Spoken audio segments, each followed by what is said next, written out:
3 марта 2014-го. Первые дни российской оккупации. Ришат Аметов вышел на одиночный пикет к зданию правительства Крыма. Неизвестные в камуфляже задержали его и вывезли в неизвестном направлении. Родные искали его почти 2 недели.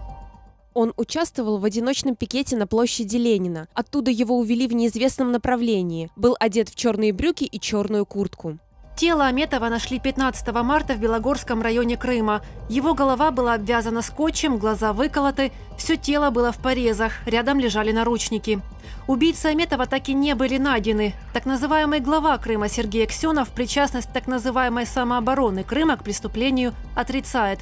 У Ришата остались жена и 3 детей. Никто ничем не занимается. А я говорю, успокоюсь, пока я его не найду.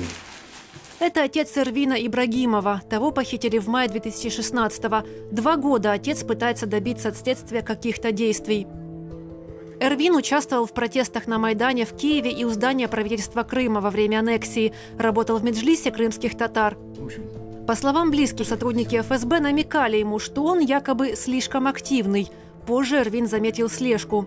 Вот видео с камер наблюдения в день исчезновения Ибрагимова. Его машину остановили люди в форме, Эрвина задерживают, он пытается вырваться.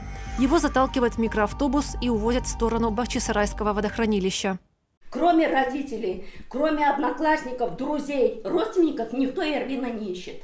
Никто. Силовики отказались открывать уголовное дело. Власти Крыма заявили, что его похитили с целью дестабилизации обстановки на полуострове.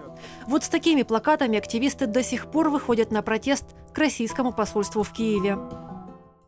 На прошлой неделе, 23 мая, крымские силовики похитили Асана Эгиза. Асан – делегат Курултая крымско-татарского народа. На следующий день он уже вернулся домой и сам рассказал о том, что случилось. ГАИ, ДПС.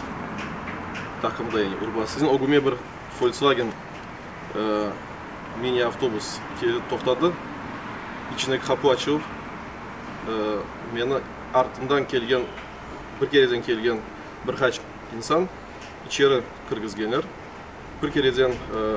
По словам Эгиза, его несколько часов возили в таком состоянии, затем вывезли в лес, уложили лицом в землю и так и оставили. Спустя какое-то время Эгиз сам добрался до города. По оценкам правозащитной группы «Крымсос», всего с начала аннексии 44 человека были похищены, из них 19 были освобождены, 16 до сих пор не нашли, 6 были найдены мертвыми, 2 впоследствии обнаружились в местах несвободы и осуждены по политическим статьям.